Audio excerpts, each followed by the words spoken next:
Hey, what is up guys? Welcome back to the channel and welcome back to Gran Turismo 7. So finally we're here at the Master Super Licenses. The one to finish off all of the Master Licenses is going to basically be 10 one-lap challenges in a variety of different vehicles. Now, these overall were definitely not as difficult as I expected them to be. Now, as per usual, these standard rules apply, DualSense only, no assists. But in general, I would definitely say there was only a couple or maybe a handful at most that were genuinely difficult. Most of them were rather fairly easy and took me a couple of goes at most. Kind of the highlight of them all, I guess, is the Mount Panorama, which is the first one. Again, that was rather quite difficult, mainly because I'm not too confident there, and when you're up in the mountain, those barriers being so enclosed can really catch you out and ruin an entire run, even if you're absolutely spot on and perfect up until that point. And perhaps the one with the Shelby Daytona at Watkins Glen causing me a few issues just because of how heavy and, you know, classic feeling that car can be at times. So let's get into them. I'm going to go step by step for each individual lap, and hopefully this guide will assist you on finishing up those master licenses. Okay, so on to Master S1, which is obviously a one-lap time attack, this time using the brand new Civic Type R FL5 at Mount Panorama. This one definitely took me longer than all of the others to do, just because of how little confidence I have in myself at Mount Panorama. It's a tricky, long track, and those barriers can absolutely ruin a run in literal seconds. You can be flat out, and then boom, your run's gone. So brake at the 100 board on the right, bring the car down the gears, short shift to maintain traction, bring it out nice and wide. You can run plenty of that curb. I just took a little bit too much there and the car started to kick out. Then flat out up the straight. This section, don't really need to take you through it. Absolutely full throttle all the way up until you start seeing the boards on the left. Now check over to the left and look for the 100 board. So there it is. Brake nice and hard, go down the gears, second, short shift to third to maintain traction, and once again run it out nice and wide towards the curbs on your left. Up the gears, and now you're going to go uphill into the mountain. So now bring it over to the left. This is where I'm going to slow it down because it can be quite an awkward section. Lift and then go down the gears, ready for this where it sort of tightens up on the left. Bring it in nice and close to the barrier, and then you're going to short shift up to maintain as much traction as possible. Front wheel drive car, this one, the worst thing you want to do is spin up those front tires. So into the right hander, bring it out nice and wide. You may need to lift off the throttle here and brake just slightly, so into the right hander as close to the wall as possible and get a nice angle ready for the left hander. So on the throttle you should have plenty of time here to be able to do this. Head over to the left, now flat out, and then you're going to be lifting, braking, let the car rotate a little bit, and then back out wide, ready for this left-hander here. Now I recommend a slight touch of the brakes into this left-hander just to ensure that you don't run onto the grass. And now here comes perhaps the most difficult part of the entire run. I can never get it right here. So full throttle, down the brakes. Again, it's going to be very, very sketchy. You want to try and get up on that curb, and hopefully the car won't break away or, you know, gather grip and just plow yourself into the wall. As close to the right hand barrier as possible. Into the left hander, you can try and chop up as much of that as possible without hitting the barrier. Same once again for the right hander, and then you're going to be absolutely flat out on exit before beginning to lift for this right hander down here. So get ready for it. Here we go. Right hander, we're going to lift, let the car go over to the right hand side, brake really hard, go down the gears, get it into around about second gear. Don't go into first, or I just wouldn't advise it.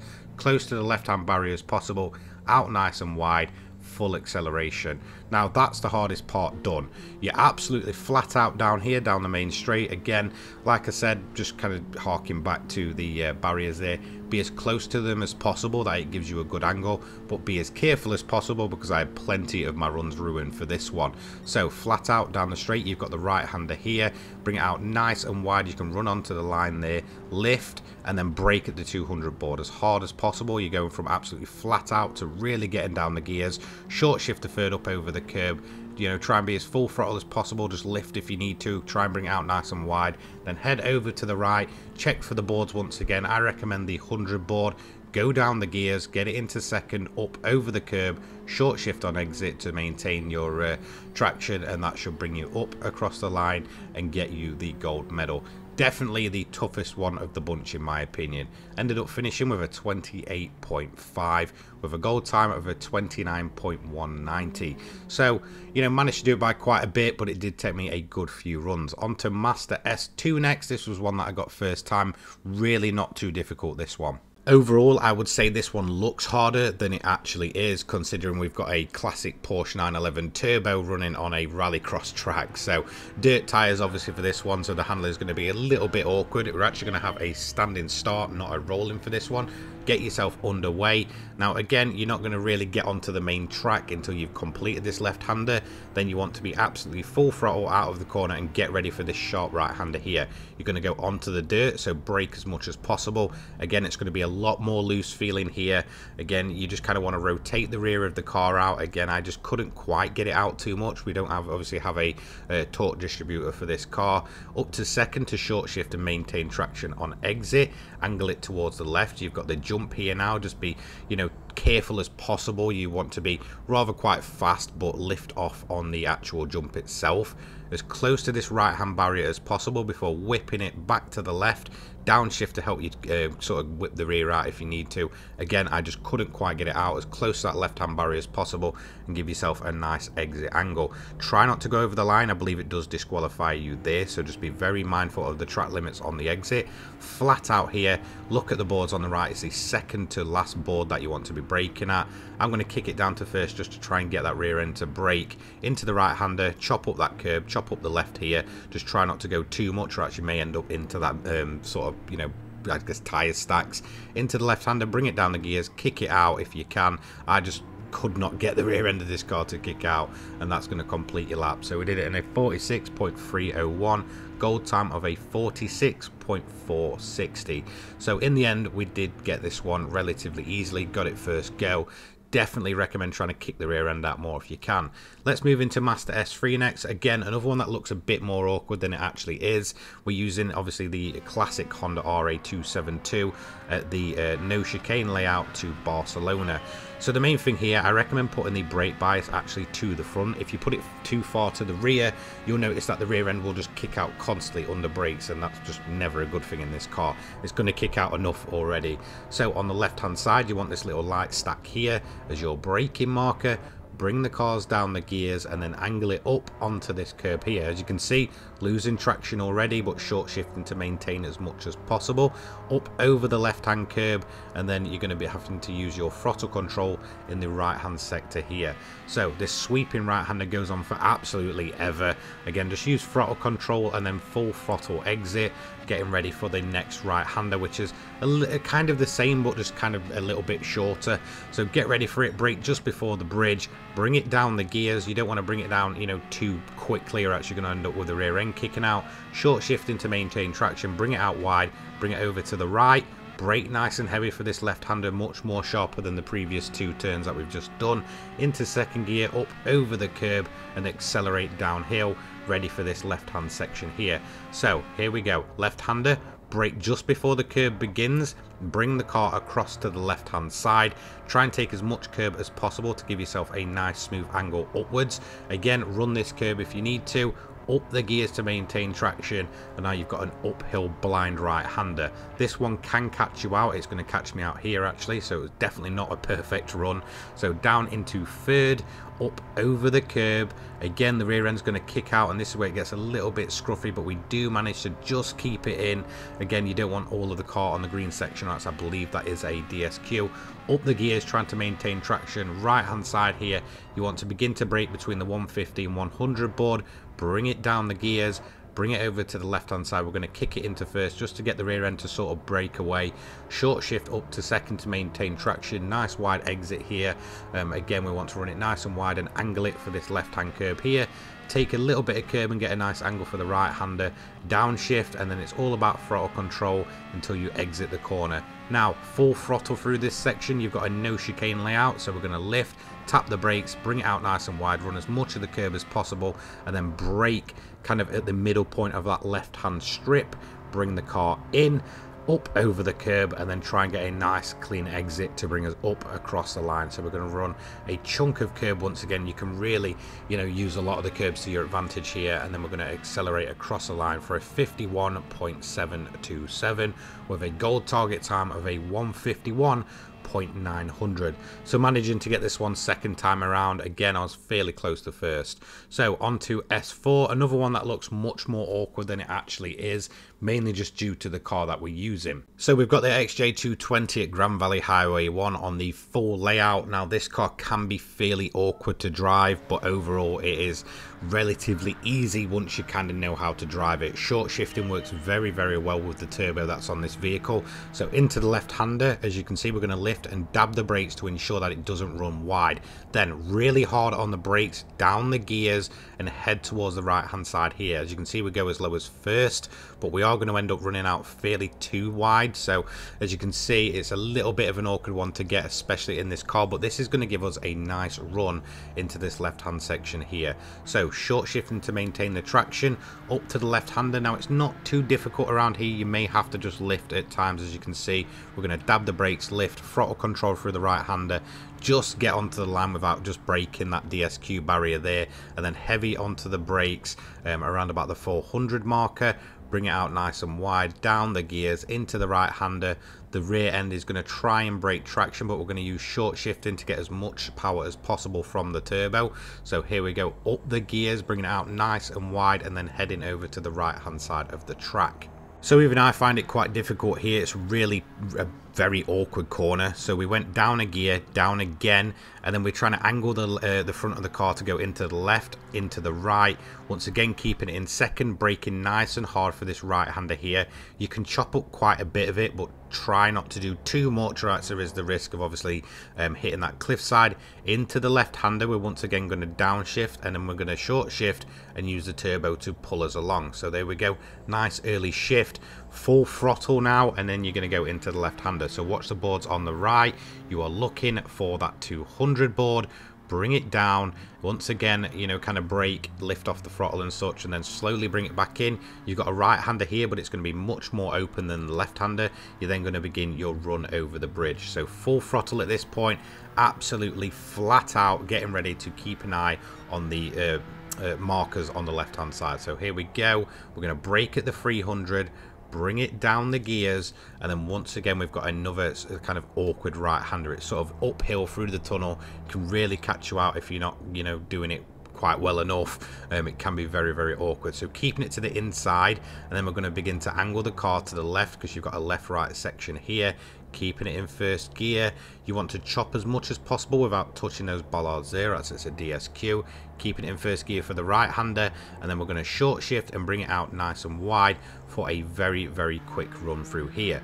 So right-hander, as you can see, flat out through there. You may need to lift on the left-hander here, so just keep an eye on it. There we go, a little bit of a lift. Once again for the right-hander, lifting again, just to kind of get the car pointing at the right angle, and then absolutely flat out to the finish. So the XJ220 reacts very, very well to short shifting. You get a ton of power even in high gears, meaning that you can keep plenty of traction. Only just getting it, but definitely not as awkward as it looks originally. 203.419 for our gold time there, 203.480 for the target time. So let's go on to the snow for our off-road master license race, or one lap challenge. This time using the 205 Turbo 16 around the brand new track Lake Louise on its long layout. So if you've already done the circuit experience, this one you should kind of know what you're in for. Now I recommend kind of fiddling around with the torque distribution around about 30 to 70 to 35 to 65. Put the brake bias at the rear to about 2. This will allow you to get the rear end to kick out under braking. So brake at the final board, take it out nice and wide, and then short shift to maintain traction and get a nice run out of turn 1. Now this is where it's going to get a little bit more awkward. So flat out until you get to the right-hander, downshift again for the left-hander, get the rear to kick out, and then short shift to maintain traction. Bring it out nice and wide, and then you are full throttle over this bumpy section, and now it's going to get really, really awkward. This section of the track is probably the most difficult, this first right-hander being the main culprit. So you want to bring it kind of inside and then back outside, but you want the rear end to be kicking out. we're going to only just manage it. As you can see, going down the gears to get the rear end to kick out. We've got the brake bias set to the rear to once again kick that rear end out. We're then going to go down the gears and then up the gears to maintain traction. I did it slightly a touch too early, so we didn't get necessarily the best angle, but it did work for us. Once again, down the gears to kick the rear out and then up the gears once again for this left-hander. Very, very awkward section that. I'd say it's definitely the most difficult part of the entire track. Now you've got a very bumpy section, so once again just be mindful that the car's going to be moving around a lot before lining it up for this part here. Another sweeping right-hander here where you want to bring it out as wide as possible and then back in to angle up for another corner. So once again we're going to kick the rear out, we're going to be as sideways as possible. Again, I short shifted just that touch too early, and that's going to bring the car in and maintain its grip. Again, far too much inwards here. I recommend going out a little bit wider and then back in, and this is going to kind of mess up our run here. So as you can see, we're going to go out a little bit too wide here, but we are going to short shift to maintain traction and keep us away from the barrier. Into the left-hander as flat out as possible with a few slight lifts, maybe, you know, scraping that bank in there. Onto the brakes hard for this left-hander. Again, you're going to kick the rear out and then prepare yourself for the right-hander here for the final corner. Much more open on exit, so just bring it down the gears and then work your way up through the gears to get the traction and get a nice pull away. As you can see, I've gone down to 45 to 55 there. Just kind of messing around with it, you know, just trying to ensure that I've got the best drive away as possible. 141.698 for our gold there. The target time very close to it with a 141.720.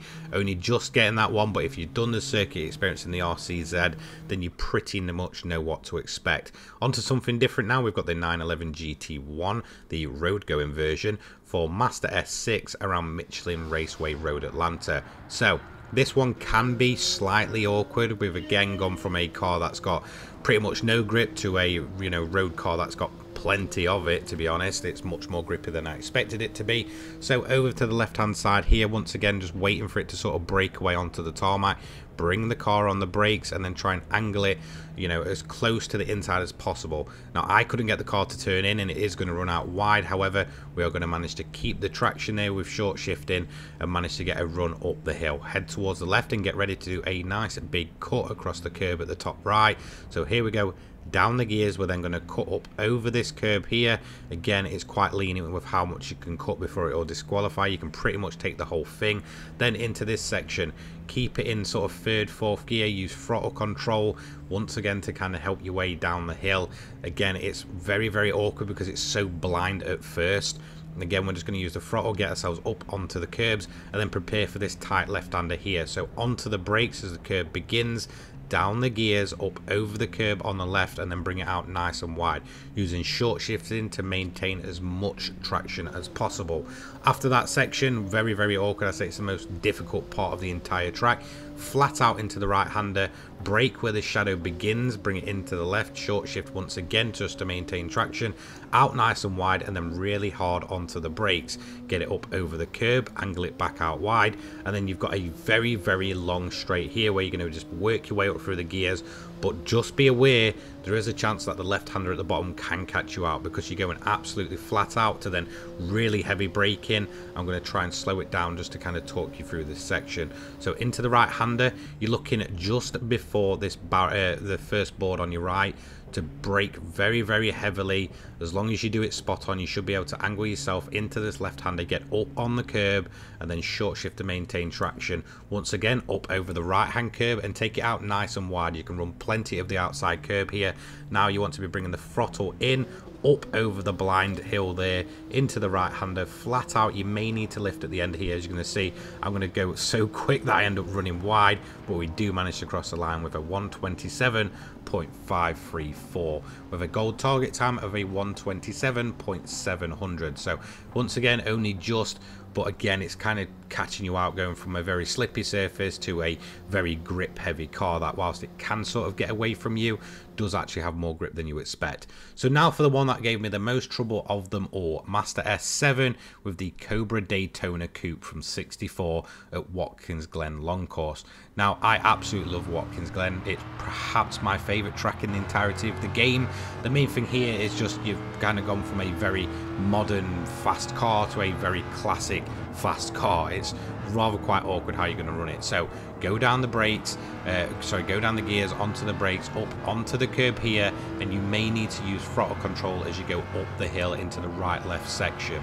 So you want to be as fast but as smooth as possible. So as you're going to see, we're going to lift slightly there just to get the car to turn inwards, absolutely flat out through this section. You may or may not need to lift. As you can see, I got the angle just right so that I didn't need to lift, and now you've got this part here. This is where it can get awkward. So we're going to brake at the 500 board, we're going to angle the car up over the curb. You can take plenty of curb without it disqualifying you, onto this curb here, down the gears to get the front pointing towards the left, then once again up over this curb on the left, up over the curb on the right, and then we're going to have this very long sweeping right hander. So keeping it in second gear here, we're going to drop it to first just to get the front to turn in, and then we're going to begin working our way up the gears on exit. So here we go, downhill braking section here can catch you off guard, so get ready for this one. Brake at the 200 board, bring it down to first, get the car to turn in, clip the curb here, and then angle it out nice and wide, up the gears once again, and then watch for the boards on the left. So here we go, second board, heavy on the brakes, down the gears into first, again just using throttle control before bringing the throttle in fully on exit. Little bit of a slip of the vehicle there, so now we're going to go onto this straight here uphill, and then it's going to kind of, you know, bring us into this tight right hander. Look for the boards on the left. I recommend the 200 board to bring the brakes in. A little bit early there from me, into first gear, into the apex, and then back out wide, ready to head over to the right for this blind left hander. It can catch you out here. You're going to look for the boards on the right, brake at the second one, down to first, bring it in nice and tight, and then back out wide for a nice run into this left hand section. So again, look for the boards, brake at 200, point the car towards the left and bring it out nice and wide, and then head over to the left hand side for the final right hander. Once again on the brakes, into the right hander, run it out nice and wide here. I was a bit over cautious there, but you can really run up onto that curb. As long as you don't touch the barrier, you should be all good. And that's going to complete the Watkins Glen lap. We did it as a 2:05.682, target time of a 2:06.250. So that one definitely gave me the most problems of all of them. I would certainly say out of all of them, that is the one that is perhaps going to try and catch you out. Now on to Spa. This one's rather quite lenient. It gives you a nice quick group 2 vehicle, so plenty of grip here once again, just making this one overall a much easier time. Okay, so into turn 1 is going to be relatively easy. So you're going to start off on the straight and prepare yourself for turn 1. Head over to the left, look for the board on the left there, the 100 board, brake, turn in, lift, and then start bringing the throttle in. Try not to get too much on the curb like I did there, right? So there's a chance that the car's going to bog down and start spinning at the rears. Again, absolutely flat out for this section, get the angle right. So chop the curb, chop it once again. You may need to lift if you've not got the angle just quite right, but you can take that absolutely flat out. Then flat out all the way down the straight. You're hitting some serious speed now, and get ready for this right hander. So I'm going to slow it down at this section in a minute.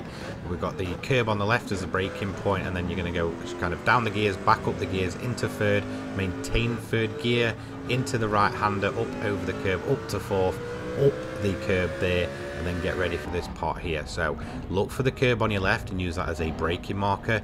Down the gears, as you can see, bringing it as far down as the first gear, and then working our way back up to maintain as much grip as possible. I recommend exiting in third, bring it out to the left, then back out to the right, ready for this left hander.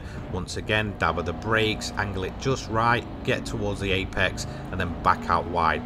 Don't take too much curb like I did here, or else the car will start doing that and bog down. It can lead to the rear end breaking away and you spinning. Look for the braking marker on the right, which is the 50 board. Downshift, absolutely flat out with some throttle control mixed in, and then a massive flat out exit here, nice and wide. Bring it over to the left once again. Look for the curb here, brake. It can really catch you out. Just brake a bit sooner if you don't feel like you're going to make it. As you can see, we're going to dip down to first and then back up the gears to maintain the traction. You've got a left hander straight after, so bring it into the inside of the corner and then run it out wide. Once again, don't take too much curb on exit, or there is a chance that you're going to bog down or you're going to spin the car out. Over to the left, a brake at the start of the curb, down to first to kind of get the front end turned in, and then short shift upwards. Get out nice and wide on this curb. As long as you're not on the green, you should be absolutely fine.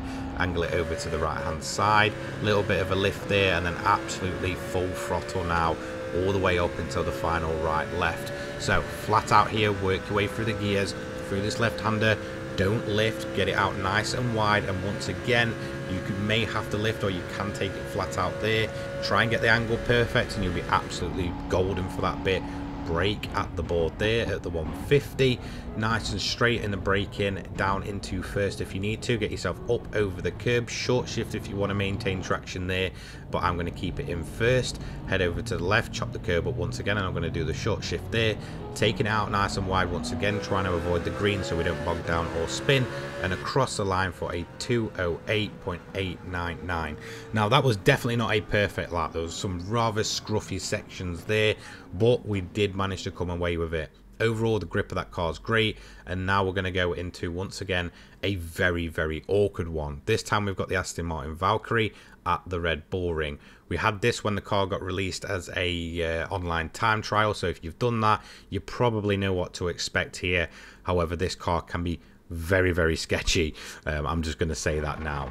Okay, so this car does feature overtake, and I recommend being on it pretty much all the time in terms of these straight sections. Head over to the left and brake nice and early. This car may or may not stop. Like I said, it can feel very, very sketchy on these sport soft tires. Angle it over to the right, chop up the curb, and then just be very gentle on putting the throttle down. You put too much on, there's a chance it's going to just absolutely fly off. On the overtake here, as you can see, work your way up the gears and just absolutely be flat out. Now over to the left, you want to brake nice and early because you're hitting over nearly 200 miles an hour. I recommend braking at the curb, work your way down the gears, and then angle it to the right hander here. Get yourself up over the curb, and this is where the car just seemed to constantly be very awkward for me. So we're going to put the throttle down fully, and we're going to start getting on the overtake button. Now, I don't recommend doing it too early because there is a chance the car's going to bog down, but even when I did it a little bit later, the car still then started to, you know, lose its revs and then pick it back up.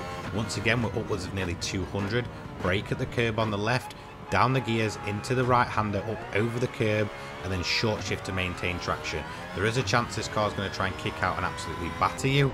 Over to the right hand side, once again braking just before the 50, work your way down the gears and try and give yourself a nice angle here.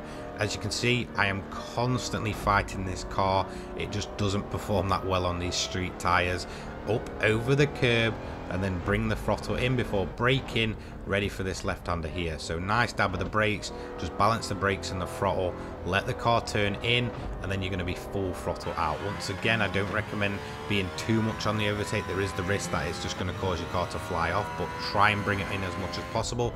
Brake at the beginning of the curb once again, get up on the curb, bring it over to the right-hand side, and then get ready to angle yourself for the final few corners. So up over the curb, once again, head over to the wide section, onto the curb and brake, and then you're going to try and chop up as much of this curb as possible without getting DSQ'd, just kind of touching the sausage curb there, and then onto the overtake button to power yourself up across the line. Again, if you've done the online time trial previous when this car first got released, you kind of know what to expect. A 122.890 for that one, and that is going to give us our final license test now with the McLaren MP4-4 at Suzuka circuit. So here we go. This is the final exam of the bunch. Finally, we're getting around to it, and this is obviously going to be our car reward as well. This one, I would say, is much easier than what we saw from the previous Super license. There's no wet track or anything like that. It is just using this classic F1 car around Suzuka. So it's actually going to start you way before you begin your lap, so feel free to angle this up properly. I'm going to get a bit of a slip here, so just be as careful as possible. I recommend actually arching it out wide to give yourself more speed as you go down the main straight. Don't cut inside, you'll lose too much speed and kind of too much time. So onto the lap, here we go. Check out the right hand side here. We're going to just brake at the 50 board, angle it to the inside, back to the outside, and then brake, bring the brakes in gently, and then over to the right hand side once again. Then on exit, we're going to run it out nice and wide. You can take plenty of that curb if you need to. Now we're going to get into the S's. It's not as bad as you think, so we're going to downshift into third, just maintain third, drop to second if we need to, just to get the car pointing in the right way. As you can see, third the entire time. This is where I recommend the downshift, so into second, back up to third to short shift and maintain traction. Into the left-hander, absolutely flat out on exit. Try and angle it nice and wide so you cut back into the left-hand side here. Head over to the left, watch the boards on the left here, brake just before the 50. Cut up that curb there, out nice and wide, ready for the next right-hander. Brake as the curb sort of ends, angle it in second gear, back out wide, and then full throttle up the hill, ready for the hairpin. This is where it can get very, very awkward. So full throttle, over to the right, and then brake as the curb ends. Nice and hard on the brakes. Bring it down the gears into first gears. You can see the car trying to slip away there. We're then going to short shift. I short shifted a little bit too early, I believe, and you can try and angle it out as wide as you want as well. We're going to then short shift up the gears and then absolutely flat out through here. No need to lift. Getting ready for the next few left-handers just up the road. So flat out, then brake at the just after the 100 board, bring it into the left, up over the curb, then downshift to get that angle right, over this left-hander here, and then back out wide once again. Absolutely flat out through this section. You are not going to be touching them brakes until the right left at the end of the lap. So all the way up, absolutely flat out through the left-hander here. You don't need to lift, you don't need to brake. Take it out nice and wide, angle it back to the left, and then brake at the 150 board just before the 100. Into the right hander, you can chop up these curbs once again, into first gear, into the left hander, and then get ready because you can take a ton of time away here. So short shift into second, keep it all the way to the right. We get a bit of a slip there. We're just working our way up through the gears to maintain traction, and keep as close to the right hand barrier as possible, and you should be able to get this one. Took me, I think, 2 goes to get this one done in the end, a 143.754, and that completes all of the master license challenges. In terms of the rewards, let's move on to them. We're going to get a 6-star roulette ticket. Once again, for all bronze, you're going to be receiving a roulette ticket. I think I got around about 1 million credits off of this one, so really not too shabby just for even getting the bronze. And then obviously, in terms of the gold medal gold medal reward, we're going to receive the typical final exam vehicle, this time being the very legendary McLaren MP4-4. This one's worth a fortune. If you've already got one, I think it sells for upwards of like 8 million credits if you do want to, you know, get rid of your duplicates and stuff. Very much a worthy reward and the best of the best, to be overall honest. So I would say that the rewards are much more rewarding than what we saw from the kind of, you know, I guess standard licenses. I think the car that we got was the Red Bull X for those, and then for this one you're getting a legendary, you know, Formula 1 car that I think sells for something like, I want to say 8 to 12 million, something like that, in terms of what it actually is buyable for. So you can now get this car for free, which is fantastic, and it's well worth your time. So finally, that is it. All of the master licenses done and dusted. So I think overall, in terms of total time that it took me to complete all of these, was around about 2.5 to maybe 3.5 hours. They're really not too lengthy, and once you know what you're doing and you're kind of confident in these different vehicles, in all honesty, they become easier than you probably expect them to be. They definitely, for me, weren't as challenging as I necessarily wanted them to be. Like I said, they just felt like they was over rather too quickly. However, just in terms of the rewards and stuff that you're going to receive for actually going ahead and doing these, they are well worth your time. Hopefully all of these guides now help you out. That is all of them done and dusted. They'll have their own playlist. Thank you so much for joining me on this journey, and I'll see you in the next one. Take care, guys. Peace.